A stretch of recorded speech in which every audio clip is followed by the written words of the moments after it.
quiet archive record. Tonight, we're stepping into a slow unfolding. Settle in. Let the outside world dissolve and gently descend into tonight's world. For centuries, people have argued about the soul with theology and philosophy. But there is another angle that keeps pulling the question back to earth. The brain. If every thought and feeling is only the output of nerve cells, then the soul is just a poetic label. But if there are parts of the mind that do not fit neatly inside the brain as machine story, then the word soul may be pointing at something real, something that survives damage, stands apart from biology, or continues when the body shuts down. Tonight, we will take the documentary path through the strongest scientific style clues people use when they argue for a soul, the best objections to those clues, and the well-documented middle ground where honest uncertainty lives. Tonight, we examine the scientific evidence for the human soul. The word soul can mean many things, so we need to be precise. Some people mean a religious spirit placed into the body by God. Some mean a non-physical mind that can think without a brain. Others mean a core self, an inner me that feels continuous over time. And some mean something even simpler, that consciousness is not fully explained by physical matter. To keep this grounded, we will treat soul as a working label for a single claim. The claim is that the mind is not completely identical to the brain. The brain matters. It shapes attention, memory, mood, and speech. Damage it, and the person can change. But the claim is that the brain may be more like a receiver, a filter, or a translator, not the full generator of consciousness. That claim sounds strange in a modern world, full of brain scans and neuroscience headlines. Yet if you spend time with real neurological cases, the story can get less simple. Some cases suggest that minds can remain surprisingly intact, even when large parts of the brain are missing or badly damaged. Other cases suggest that when the brain is directly stimulated, you can trigger movement, sensations, emotions, and memories, but you cannot force the person to do abstract thinking on command. And then there are the stories told at the edges of life, when the brain is supposed to be failing, but reports of clear consciousness become stronger, not weaker. None of this is a clean proof. Science rarely gives clean proofs about deep questions. What it gives are patterns, anomalies, and models. A model is not reality itself. It is a tool that fits the facts we have. When a model keeps failing, we either improve the model or replace it. The soul question is, in a way, a model question. Does the mind is produced by the brain model fit the full set of facts? Or does it leave too much unexplained?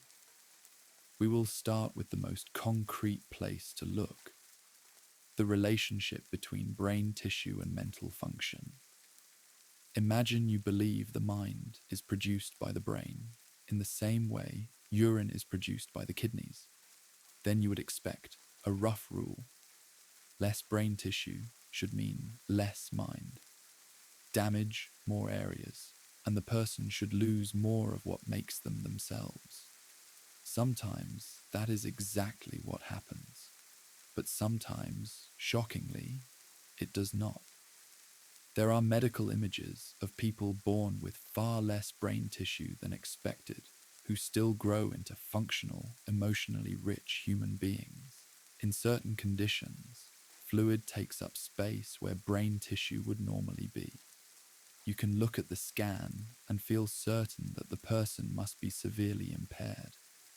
And yet, the person can speak, learn, joke, and live a life that seems, from the outside, normal.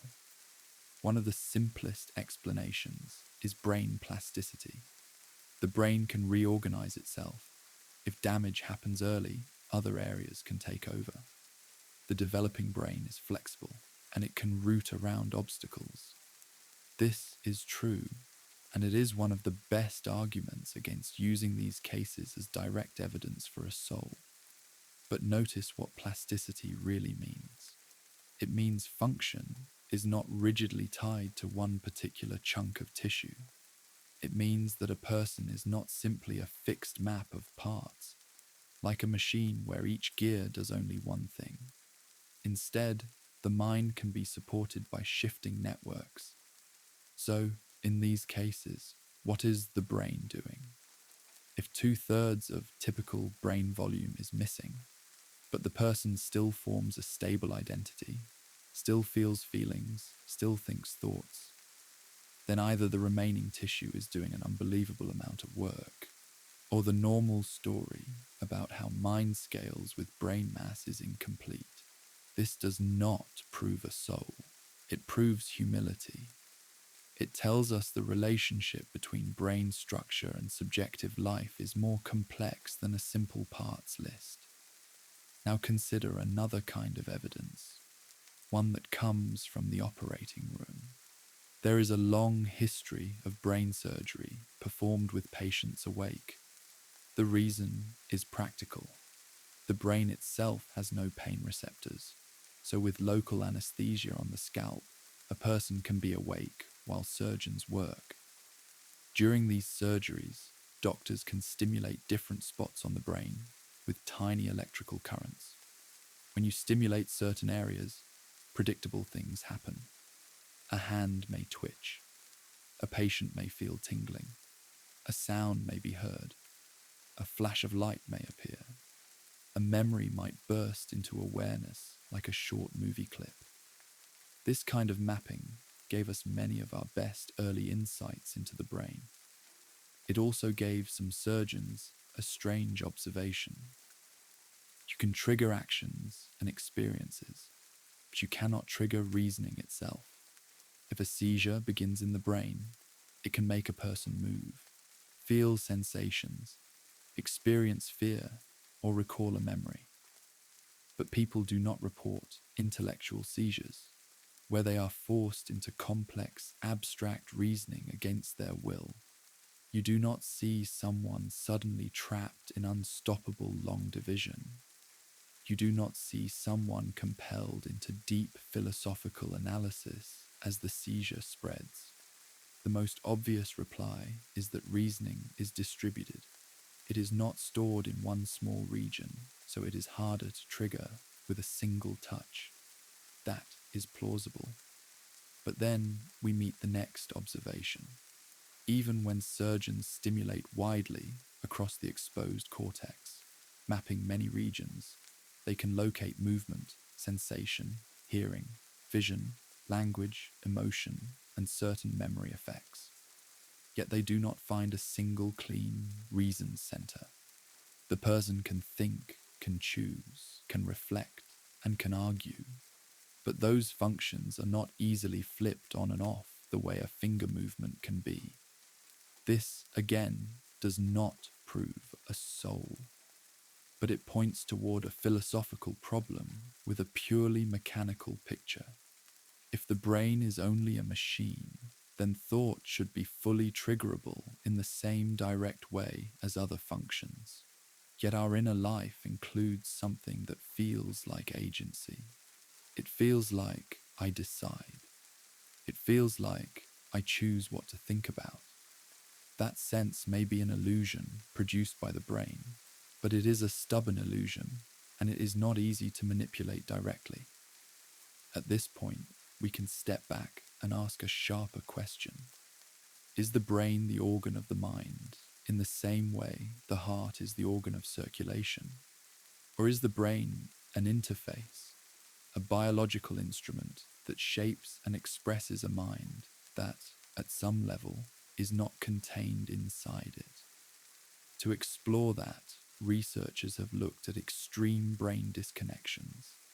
In some severe forms of epilepsy, seizures start in one hemisphere of the brain and spread to the other. The person can lose control of their body and consciousness. In the mid-20th century, surgeons developed a radical procedure to stop this spread. They cut the main bundle of fibers connecting the hemispheres, called the corpus callosum. This does not remove the hemispheres, it disconnects them. After such a surgery, the left and right halves of the brain cannot easily share information. This created a strange natural experiment. If the mind is nothing but the brain, then cutting the brain in half should cut the mind in half as well. The reality is complicated. Split-brain patients can appear normal in everyday conversation.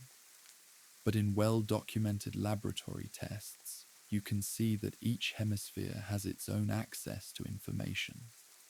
The left hemisphere, usually dominant for speech, can answer questions about what it sees. The right hemisphere, which often cannot speak, can still respond through actions, like pointing or drawing. In some experiments, information is shown only to the right hemisphere.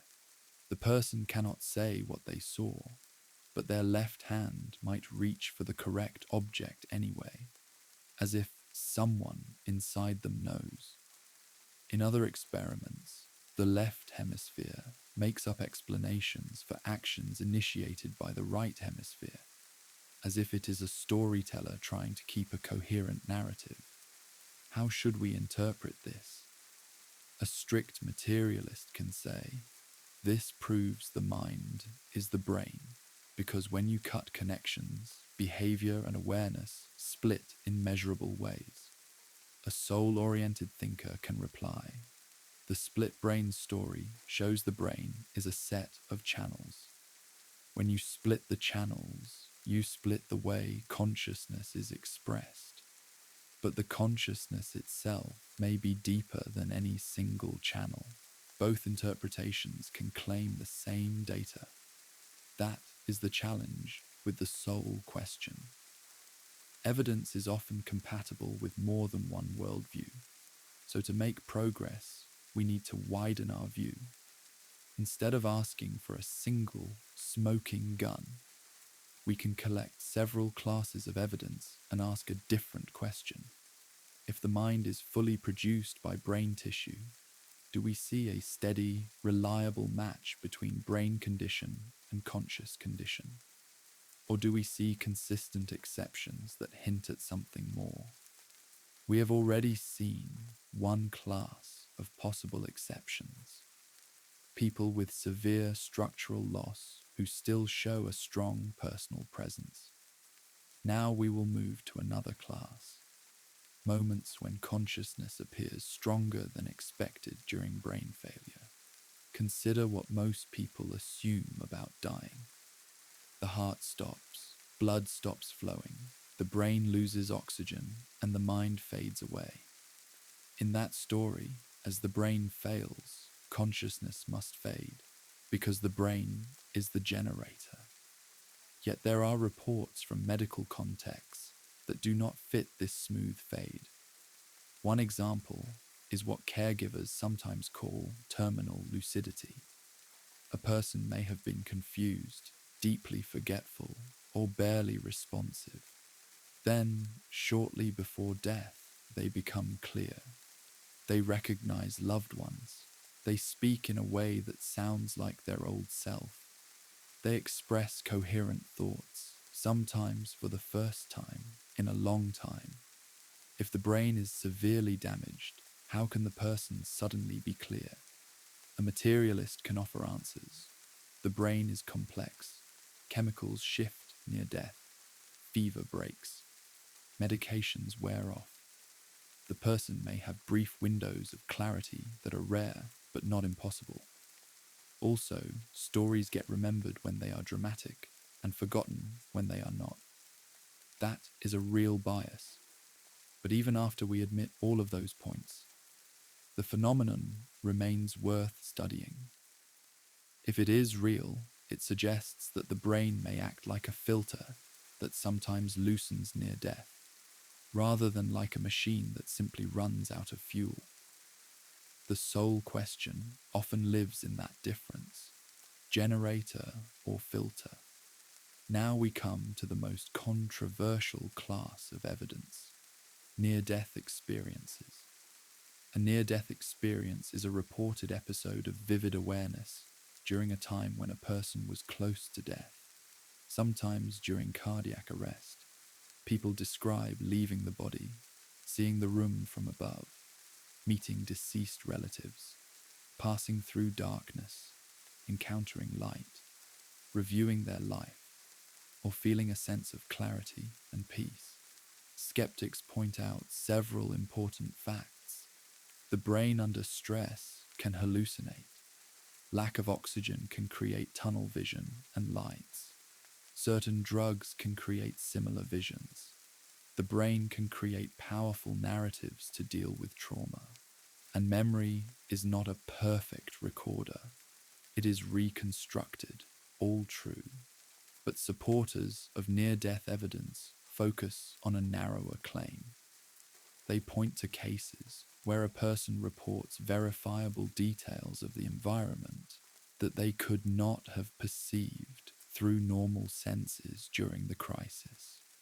For example, they may describe a conversation that took place while they were unconscious, or an action that happened in the room while their eyes were closed. If such cases are accurate, they suggest that awareness can occur without normal brain-based perception. That would be a major challenge to strict materialism. The problem is the standard of proof. Extraordinary claims require well-documented documentation. Many near-death stories are told long after the event. Many details can be guessed, inferred, or unconsciously filled in. And medical records may not show exactly what the brain was doing in that moment. Still, the near-death literature has motivated attempts at more well-documented study.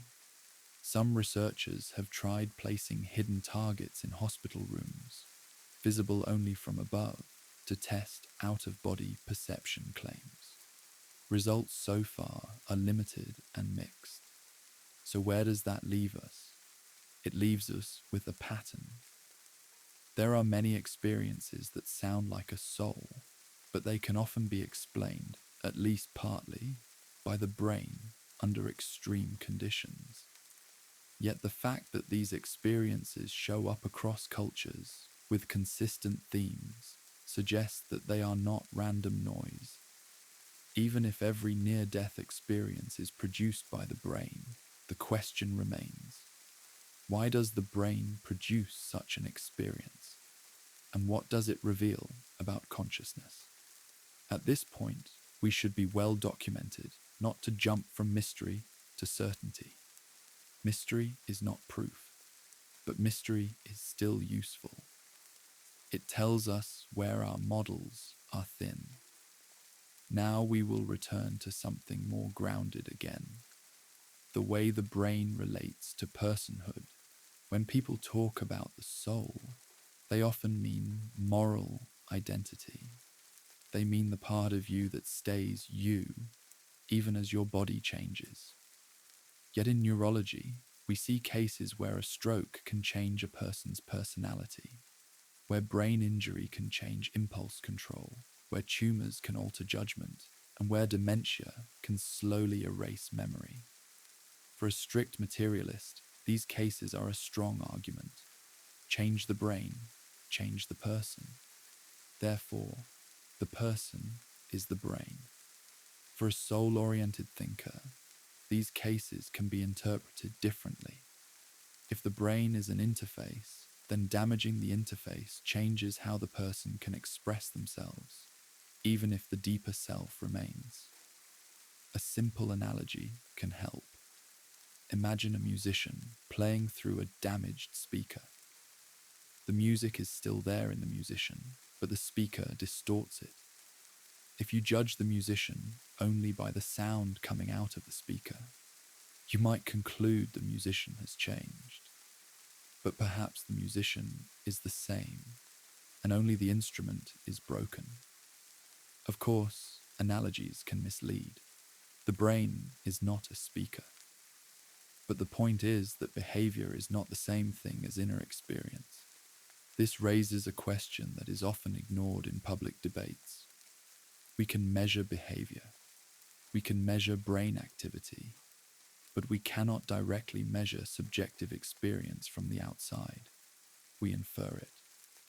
So when we say the mind is produced by the brain, we are making an inference from correlations. Correlation is powerful evidence, but it is not always final evidence. To test whether the brain produces the mind or filters the mind, we would need cases where the correlation breaks in a consistent way. We have already seen a few candidate breakpoints: preserved consciousness with missing tissue, the difficulty of triggering abstract reasoning directly, moments of lucidity near death, and near-death reports.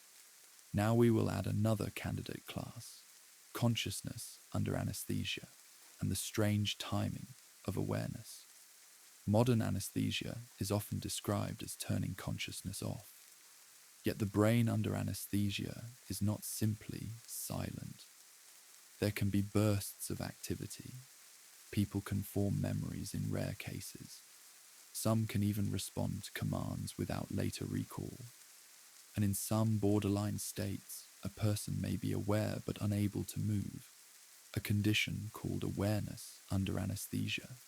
This is terrifying, and it also teaches us something. Consciousness is not a simple on-off switch controlled by a single region. It is a global pattern.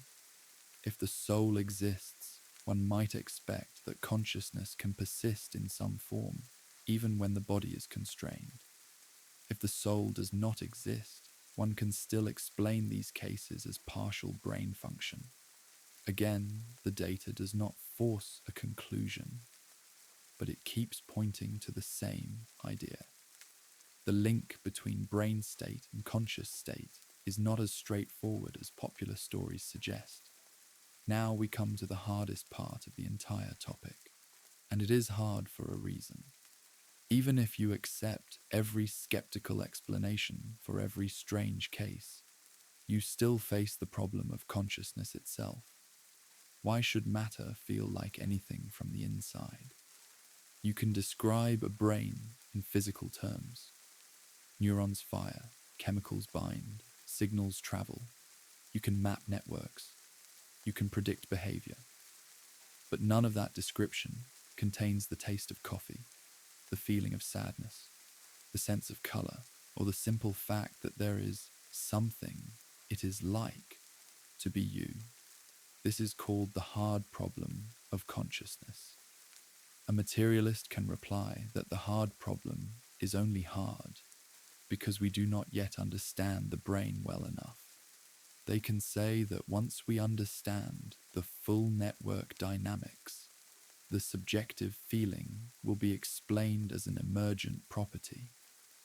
A soul-oriented thinker can reply that this is a category mistake.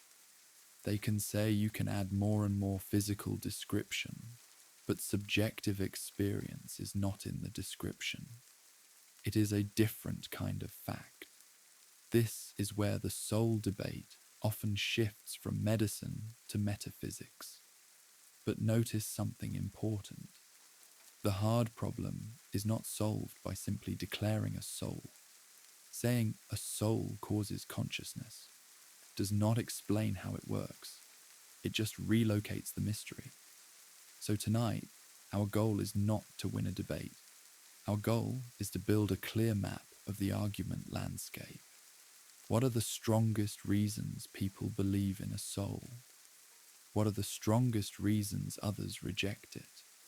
And what is the honest position if you want to stay close to evidence? We can summarize the evidence for the soul in a few categories. First, structural anomalies, cases where major brain loss does not destroy personhood. Second, functional anomalies, cases where direct brain stimulation and seizures do not easily generate abstract thought. Third, boundary experiences, terminal lucidity and near-death experiences that suggest awareness can persist during brain failure. Fourth, the philosophical pressure of consciousness itself. Now we should treat each category fairly, and we should name the best counterarguments. For the structural anomalies, plasticity is the key counterargument. The brain can adapt, and scans do not always tell the full story of function. Also, many such cases may have hidden remaining tissue that supports function. For the functional anomalies, the counterargument is distribution. Reasoning may be widely distributed and therefore hard to trigger.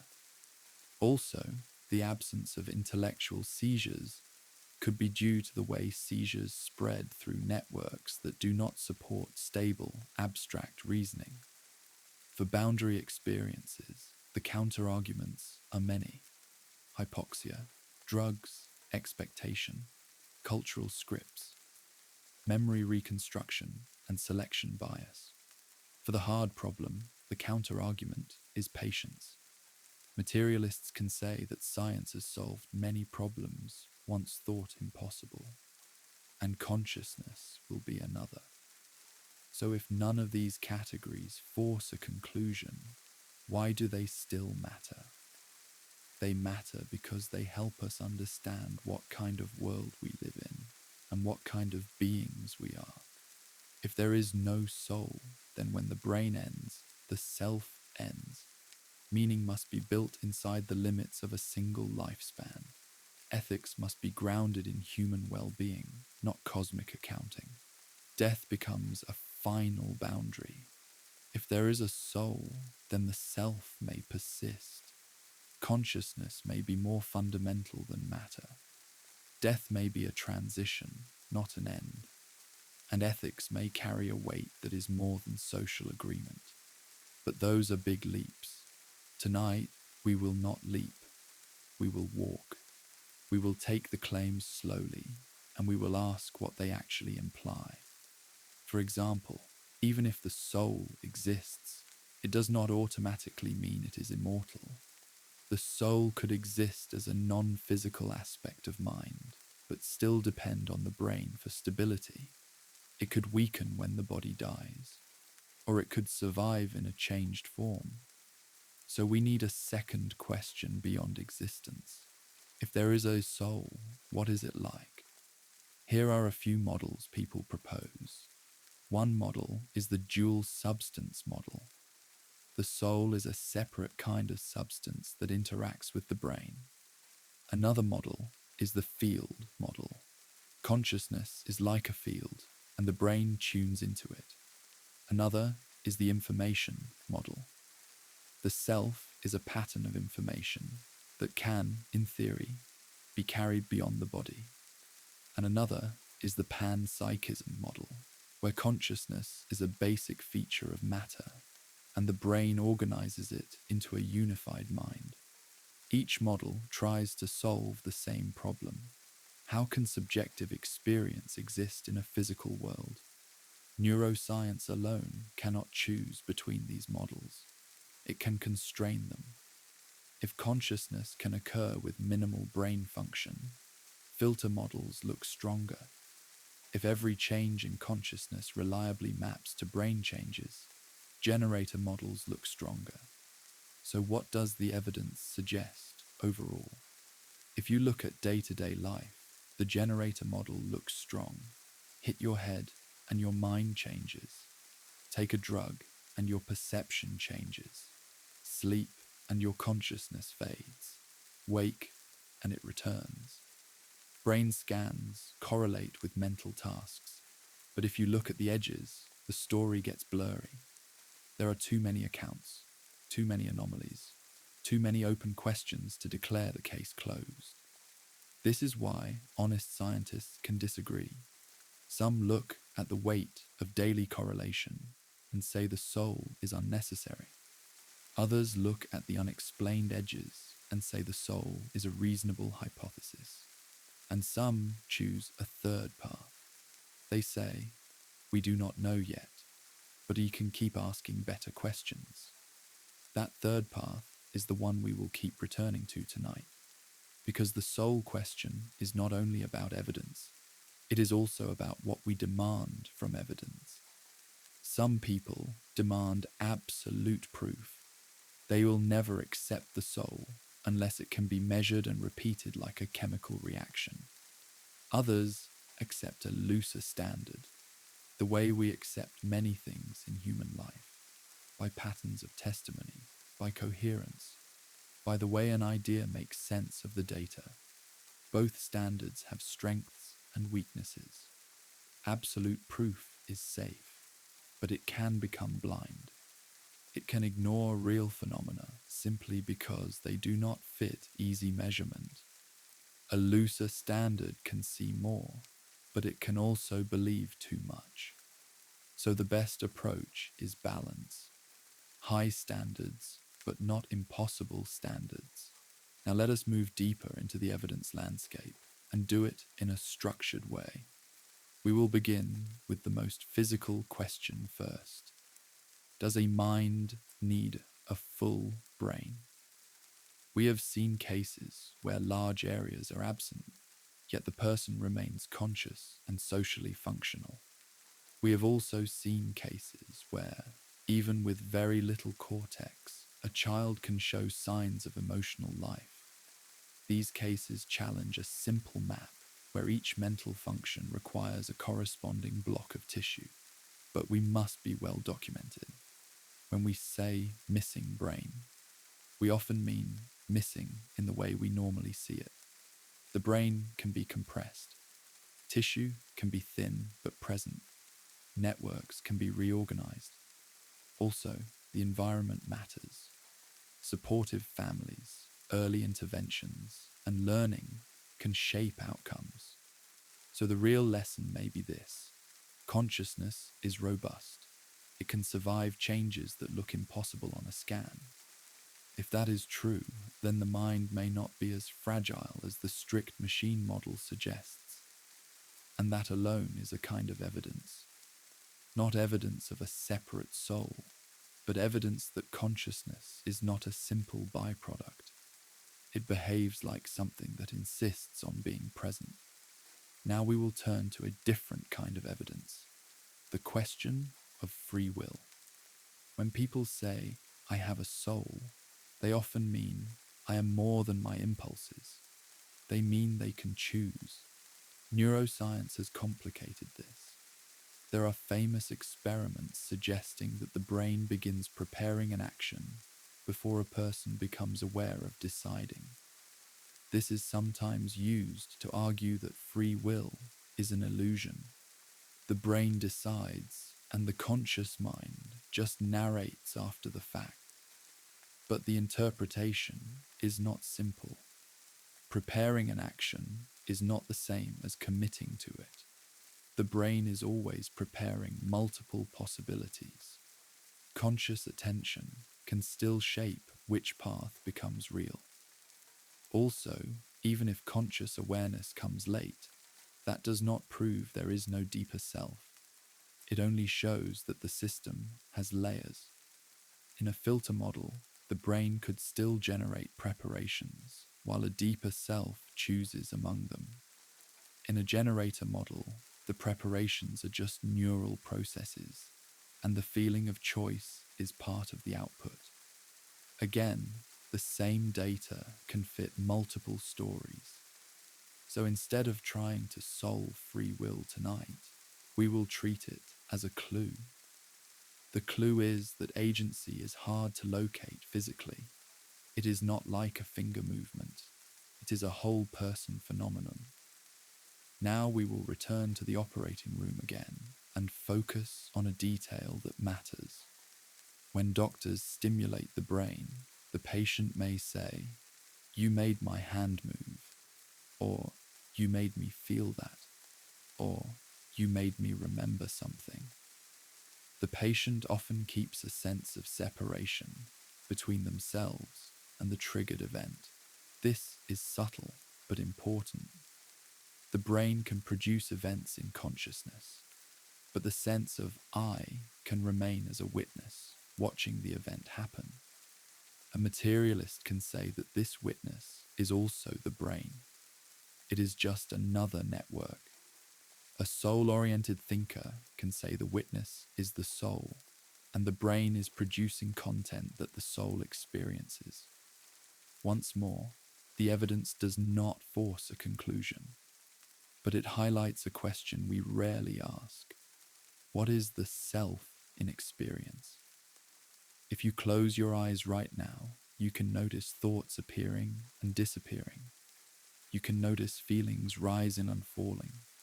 You can notice images and memories.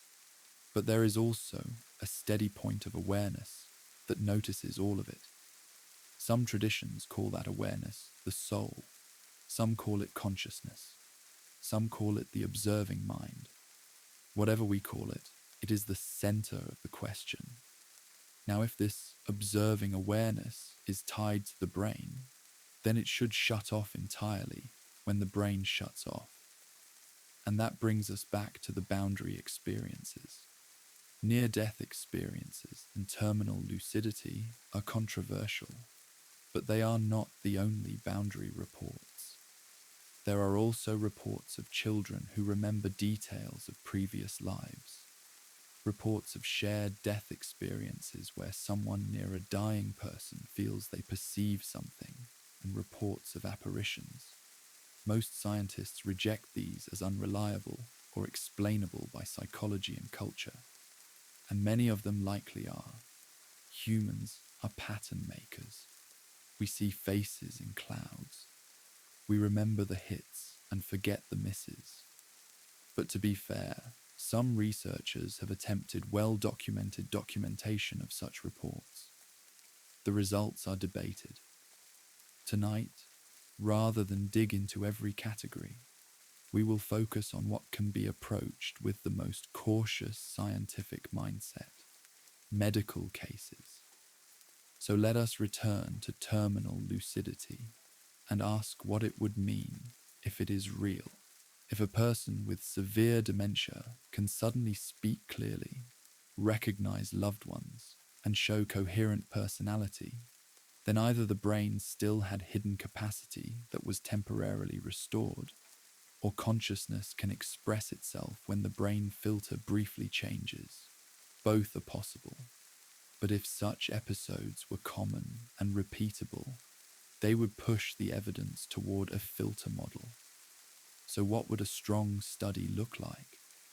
It would track patients over time, measure brain damage, record cognitive state, and in detail document any sudden clarity near death. It would control for medication changes and fever. It would use objective recordings, not only family memory. Such studies are hard. End-of-life care is not a laboratory, and ethical limits are real. So we are left with partial data. Partial data is frustrating, but partial data can still inform our uncertainty. Now, we will take one more step toward a deeper question. If the soul exists, is it immortal? Immortality is not automatically granted by the word soul. Even if consciousness is not fully produced by the brain, it could still depend on the brain for structure, like a flame depends on a candle. The flame is not the wax, but without the wax and oxygen, the flame cannot keep its shape. So the better question is, does any evidence suggest continuity of personal identity after death? Near-death experiences are sometimes used this way. People say they met deceased relatives or felt they were going somewhere. But those are experiences near death, not after death. They might be a brain-based dream. They might be a real glimpse.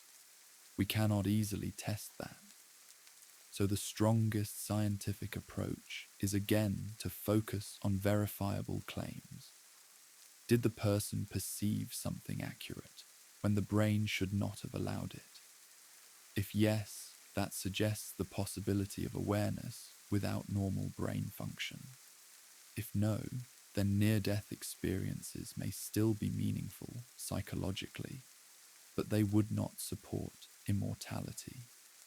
So the evidence for immortality is weaker than the evidence for a soul. If we define soul as mind, not identical to brain, this is an important distinction. A person can believe in a soul, but not be sure about immortality. A person can believe consciousness is fundamental, but still be unsure whether personal identity persists.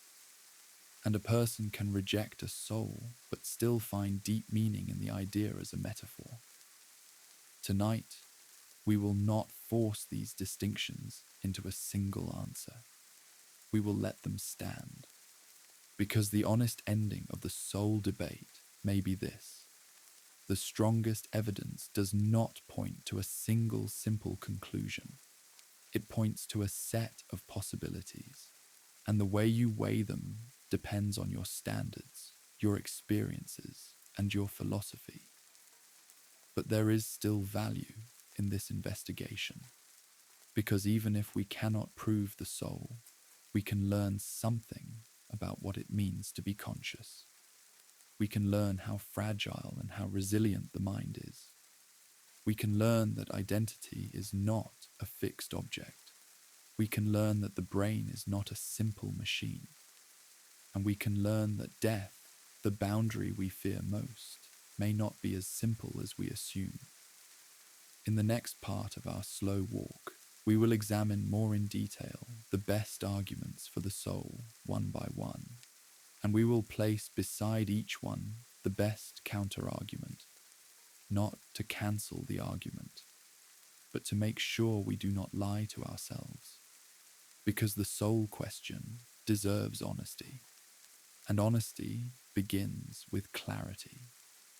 We can start with a simple list of the most common claims people make when they say there is scientific evidence for a soul. One claim is that the brain is not the whole story, because people can function with far less brain tissue than expected. Another claim is that some mental abilities do not map cleanly to brain locations, especially abstract reasoning and the sense of a choosing self. Another claim is that consciousness can appear when the brain is supposed to be failing, as in terminal lucidity or certain near-death reports.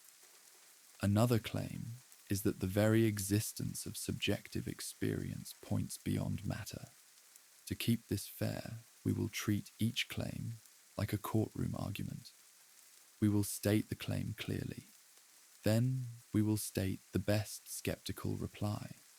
Then we will decide what the claim can and cannot support. First, the claim about missing brain tissue.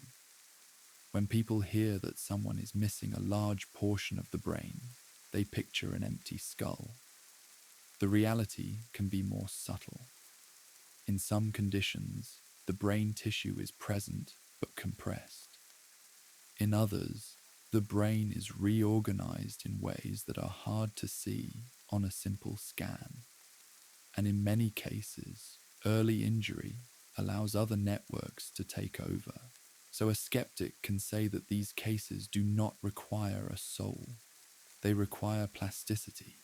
But plasticity itself raises questions. If the same personal identity can be supported by very different physical arrangements, then identity is not a simple physical object. It is a pattern. It is a relationship. It is something that can be carried by different arrangements. This matters, because one way people imagine the soul is as a stable pattern that is not tied to one specific piece of matter. In that view, the soul is not a ghost sitting in the skull. It is the continuity of the self, a form that can, in principle, be supported by many physical states. A skeptic may reply that calling a pattern a soul is just wordplay, but the idea of pattern is central to modern science.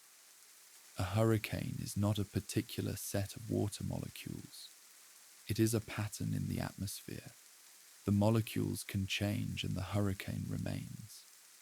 If a person remains a person while the supporting tissue changes, that resembles a pattern more than a fixed object. Now, does a pattern imply immortality? Not by itself.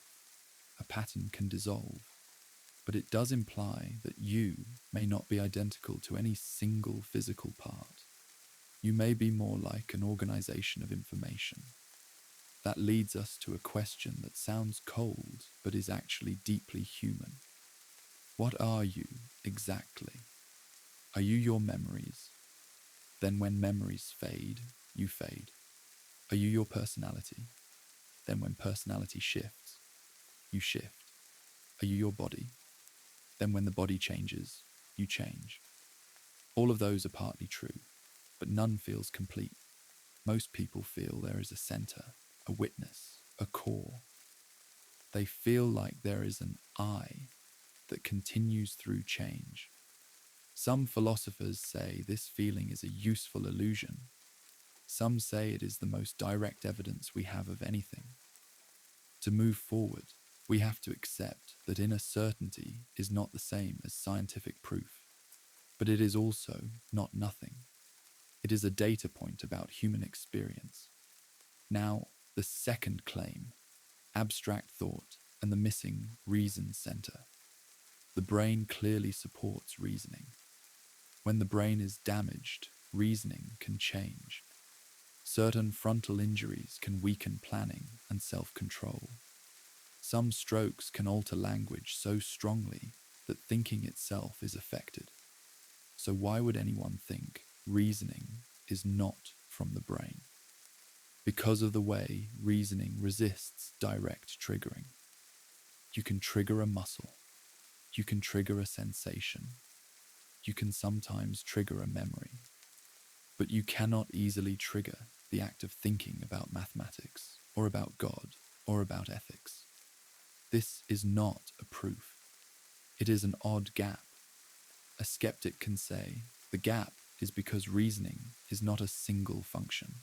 It is a coordination of many functions, and you cannot force coordination with a local stimulus.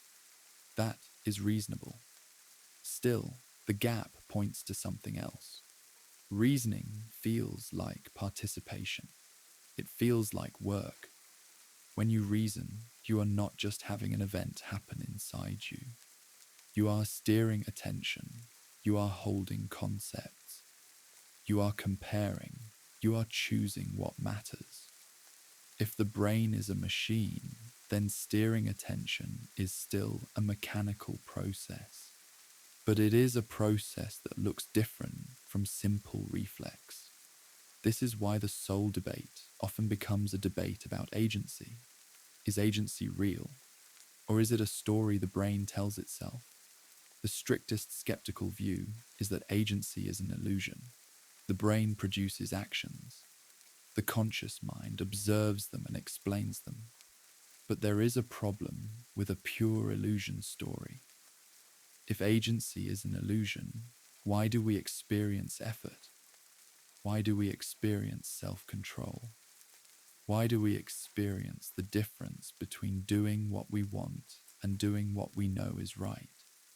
A skeptic can answer, because the brain has competing networks, and the feeling of effort is what it feels like when those networks compete. That is a strong answer, but it still leaves the subjective fact in place. And the soul debate is often about the subjective fact. Now, the third claim, consciousness during brain failure. This claim matters because it is testable in principle. If people can accurately perceive the world while the brain is not functioning in the normal way, that would be a major anomaly. But the word not functioning is tricky. The brain is hard to measure in real time.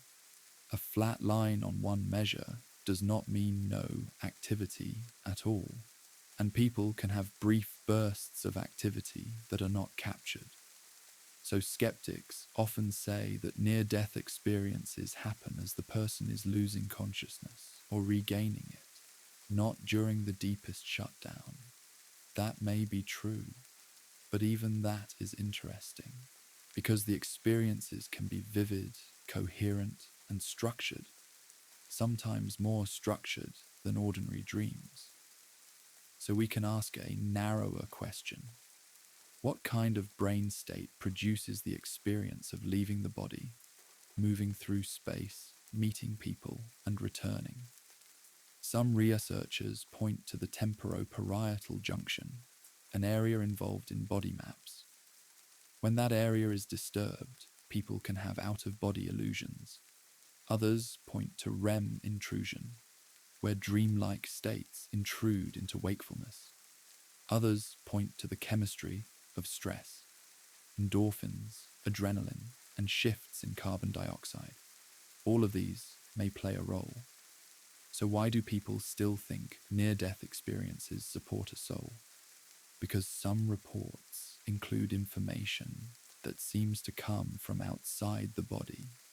If even a small number of those reports were confirmed under controlled conditions, they would be hard to explain with hallucination. But confirmation is difficult. The world does not pause and become a clean lab when someone collapses. Still, the fact that people keep trying to test it shows something important. The soul question is not only a religious question, it is also a scientific curiosity. Now the fourth claim, the hard problem.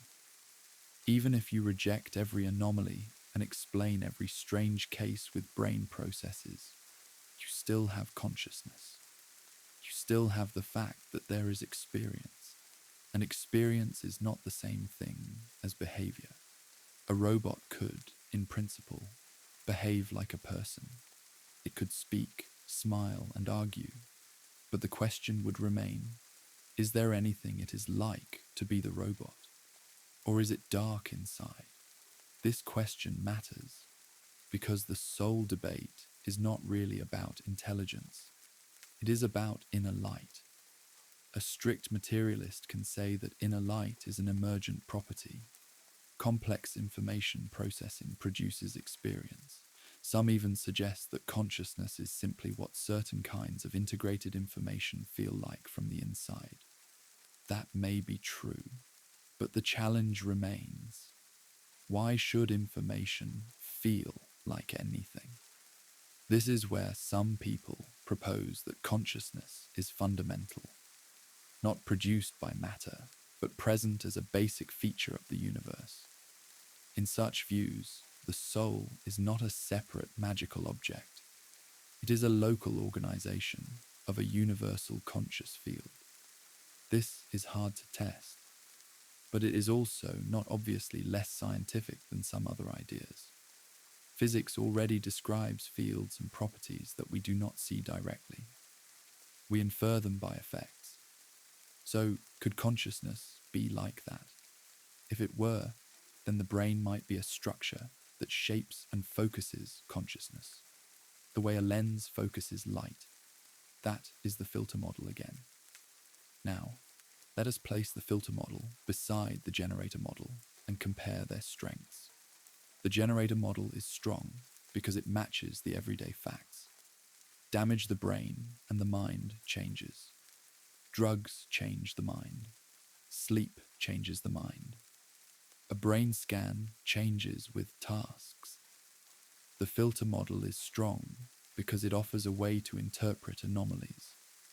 It offers a way to explain why consciousness might sometimes appear stronger during brain failure, and why some abilities might not map neatly to tissue volume.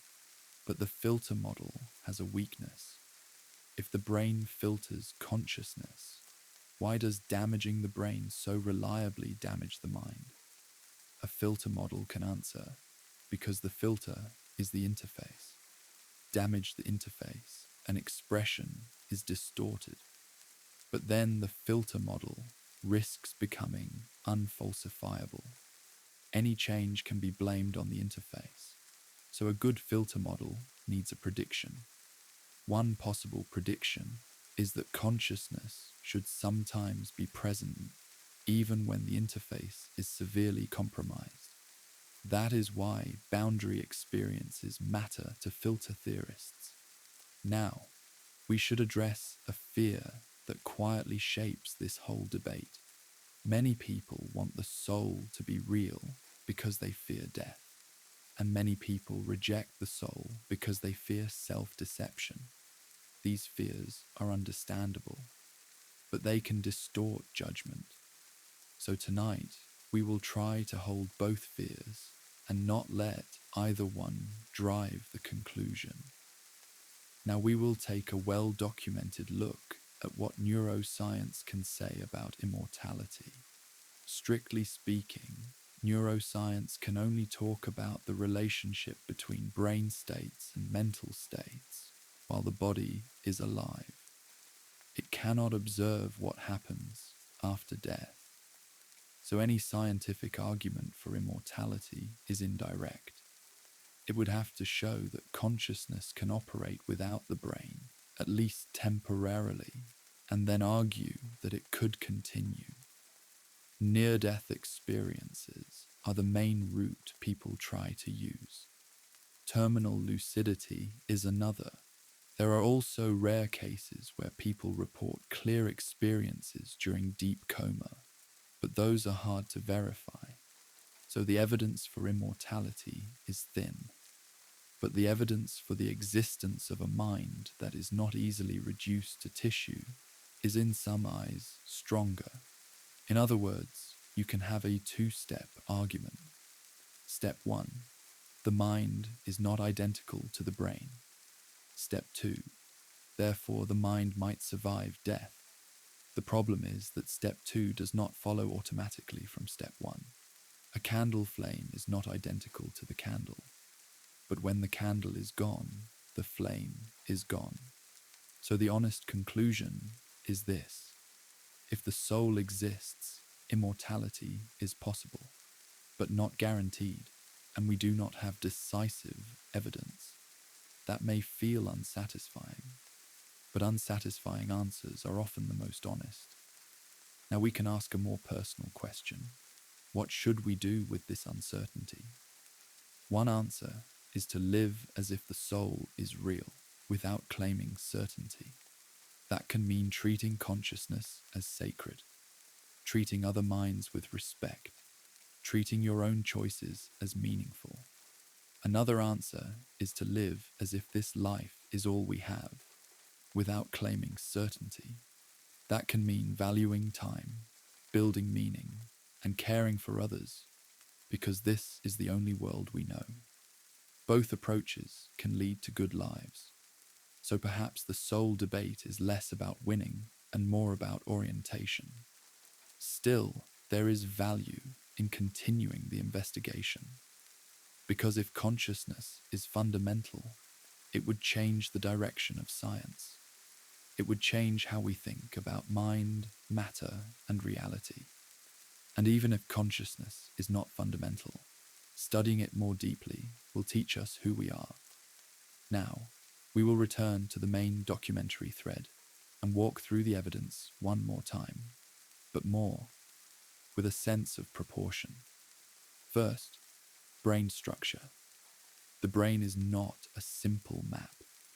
It is a living network that can reorganize. It can support a mind in surprising ways. This makes it harder to claim that a certain amount of tissue equals a certain amount of self. Second, brain stimulation. The brain can produce content in consciousness, but the sense of a witnessing self often remains. This makes it harder to reduce the self to a single location. Third, disconnection.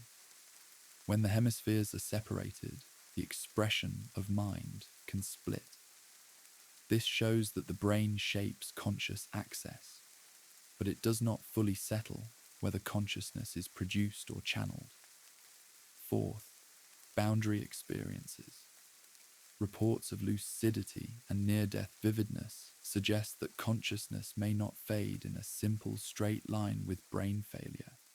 Skeptical explanations are strong, but the pattern still invites study. Fifth, the hard problem. Even if every correlation is perfect, experience remains a puzzle, and the puzzle pushes some thinkers toward the idea that consciousness is not just another physical property. Now, if we had to pick the most honest position that fits the evidence without pretending to know more than we do, it might sound like this. The brain is deeply involved in the mind, but the mind may not be fully explained by the brain alone. The strongest scientific claim is not the soul exists or the soul does not exist. The strongest claim is that consciousness is still not fully understood. And because it is not fully understood, the door remains open. That open door is where the soul idea lives, not as a guaranteed fact, but as a serious possibility. Now, as we approach the end of this quiet record, we can return to the question that started the whole journey. What is the soul?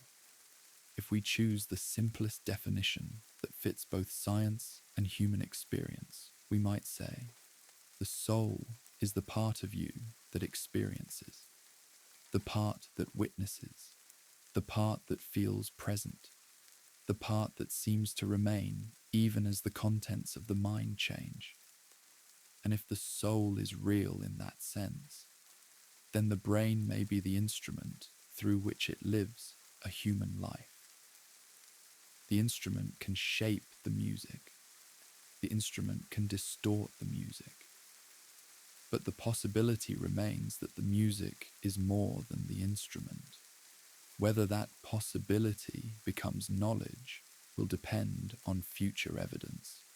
For now, we end where an honest documentary often ends, with a clear summary, a clear map of arguments, and an open question, and with a simple reminder. Whatever the ultimate truth is, your experience is real to you. Your choices matter to you. Your love and fear and hope are not meaningless. Even if they arise from neurons, they shape the world.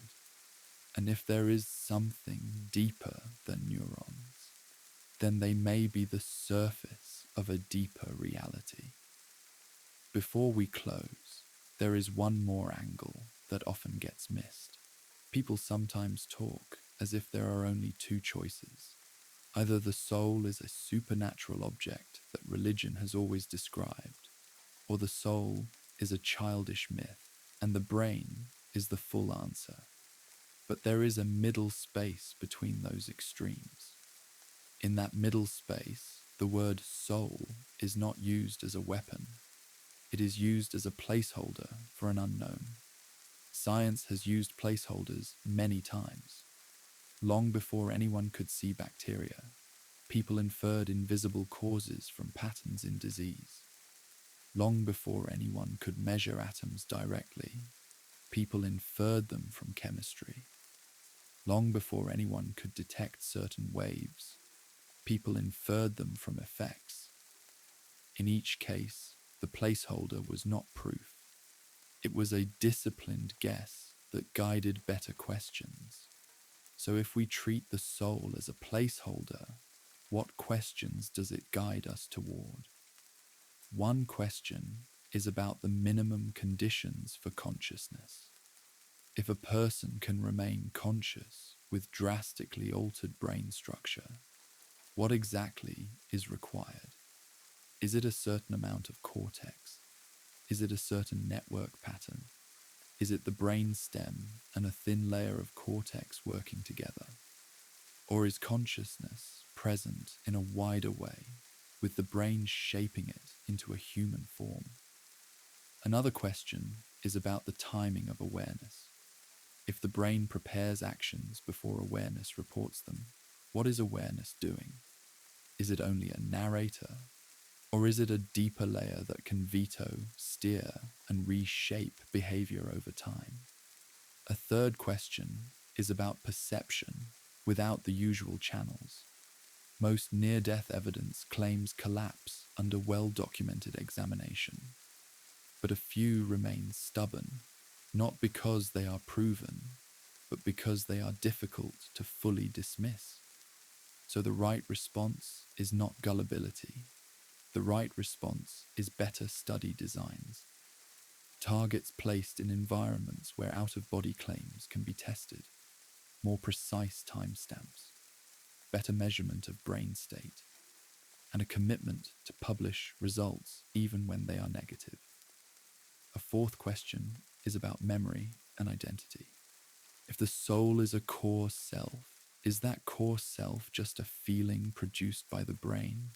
Or is it a real organizing principle that stays present even as memories come and go? Dementia is often used as an argument against the soul, but dementia may also highlight the difference between the inner witness and the outer expression. A person may fail to name a loved one, yet the same person may still respond with warmth, fear, comfort, or trust. That emotional core can remain even when the story of the world breaks apart. So perhaps the soul, if it exists, is less like a library of facts and more like a point of being. A fifth question is about the relationship between mind and meaning.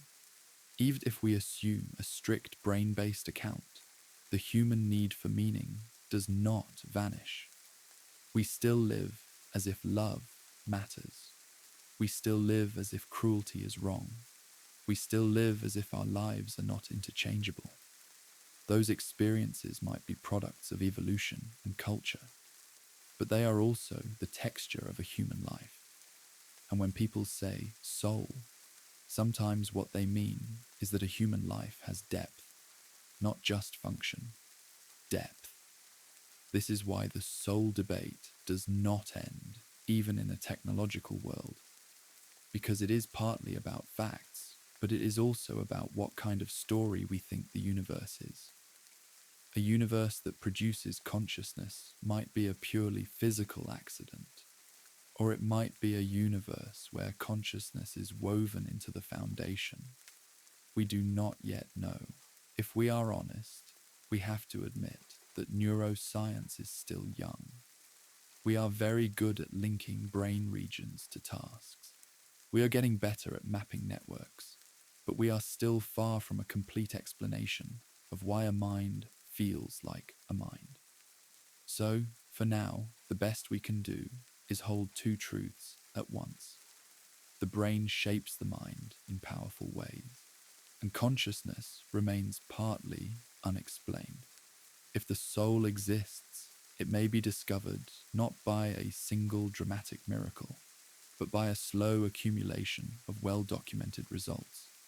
A small mismatch here, a repeatable anomaly there, a model that predicts more accurately than the old one, and perhaps, over time, a picture of consciousness that makes room for the soul without turning science into fantasy. Until then, we can treat the soul question as a mirror. It shows us what we value, it shows us what we fear, and it shows us how much we still do not understand about the most intimate fact of all, that there is someone inside who is living this moment. There is also a practical reason the soul question stays alive. Even people who call themselves strict materialists often speak, in daily life, as if there is a self inside. They say, I made a mistake. They say, I should have known better. They say, I want to be a better person. Those sentences assume a chooser who can stand back from impulses. They assume a self that can look at itself. A skeptic can say this is only language, only social habit, but it is still revealing. Humans experience themselves as more than a chain of causes, and that experience shapes law, ethics, love, and responsibility. So when we ask about the soul, we are not only asking a scientific question, we are asking what kind of creatures we are allowed to be. Are we responsible agents? Or are we complicated machines that feel like agents? If we are machines, then guilt and praise are tools for shaping behavior. If we are agents, then guilt and praise are responses to real moral choice. Science alone cannot settle that, because it depends on how we define freedom. But neuroscience can still inform the debate by showing the limits and powers of the brain. It can show how much of our behavior is automatic. It can show how habits run beneath awareness. And it can show how training attention can change the brain itself. That last fact matters, because if you can shape your own brain through sustained effort, then the self is not only a passive output, it is also a force that trains the system. Whether that force is only neural feedback or something deeper, it is still a real part of human life. So perhaps the best final posture is not certainty, but practice. Practice honesty, practice attention, practice compassion. Because if there is a soul, those practices may shape it. And if there is not, those practices still shape the only life we know we have. And if you take nothing else from tonight, take this simple map. We have strong evidence that the brain and the mind are linked. We have weaker but persistent evidence that the link is not always simple. We have a deep philosophical mystery that consciousness exists at all. From those three facts, reasonable people can disagree. So it is not shameful to be unsure. It is only shameful to pretend. One day, the evidence may sharpen. A better theory of consciousness may arrive. A well-documented experiment may confirm or disconfirm a boundary claim. A new measurement may reveal what is happening in the brain when awareness seems to float free. Until then, we live with the question. And living with a question is not a failure. It is a sign that we are still awake to the mystery of being. If the soul is real, it may not show up as a loud miracle. It may show up as a quiet continuity, a witness that remains, a clarity that returns, a presence that does not fully depend on the noise of the body. Or it may be that the brain itself, in its depth and complexity, is enough to create all of this.